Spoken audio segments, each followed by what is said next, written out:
Welcome back to Next Shift with Rick Wagan. Suzuki doesn't suck. Today we're going to talk about the Montreal Canadiens and some of the things I believe they should be looking at over the first 10 games of the season. As you all know, the first line is kind of set to be Slafkovsky, Caulfield, and Suzuki. And the second line right now is a combination of Doc and whoever else they decide to play now that Laney's injured. Newhook's in there, Armia's in there. It looks like they sent Watt of the minors. Maybe Kapanen will play. I think the Canadiens should look at giving that line maybe 5, max 10 games, and then they should look at bringing Slafkovsky down to the second line.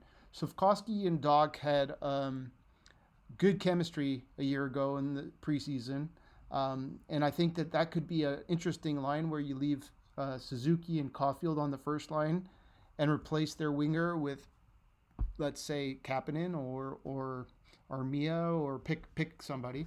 And similarly, you have Doc and Slafkovsky kind of pairing up with another third player.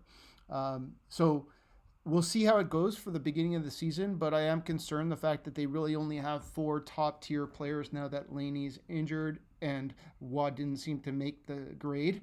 Kapanen could be the person that fills that spot. I'm doubtful about Newhook. And Armia's been on the team for a while. I don't expect him to just step up and become a top 6 player suddenly. And the guys like Gallagher and Anderson are kind of on their back end of their skill set. So that's one comment I want to make. The other one that I've been making the whole time is that, Lane Hutson, as I said, I've been watching his career for 3, 4, 5 years now, following him. It really appears that he's not going to miss a beat at the NHL level. He's not playing on power play 1 to start the year. It looks like MATHESON has that spot. MATHESON has been the PP1 quarterback for the last 2 seasons. I believe the Canadiens were 30th and 27th in the league in power plays. I don't believe that's a very solid power play, and I don't know how long that will last. Once Lane Hutson takes over power play 1, I don't think you'll ever see MATHESON on power play 1 again. That's my 2 cents. And the other thing I'll say is, the 62 points he had last year is going to be his career high if that happens. He won't have the same opportunities. So it may be time to look at trading MATHESON.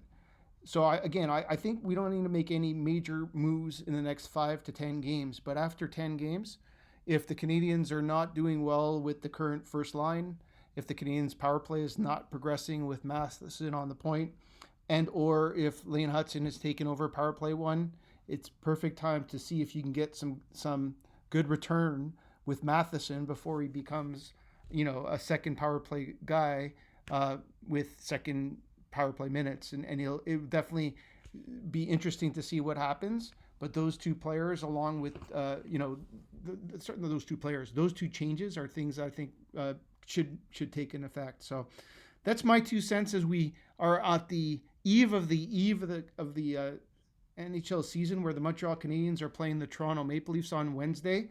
Looks like Kapanen and Pizzetta are odd men out right now with Struble. The rest of the team is getting all set to play.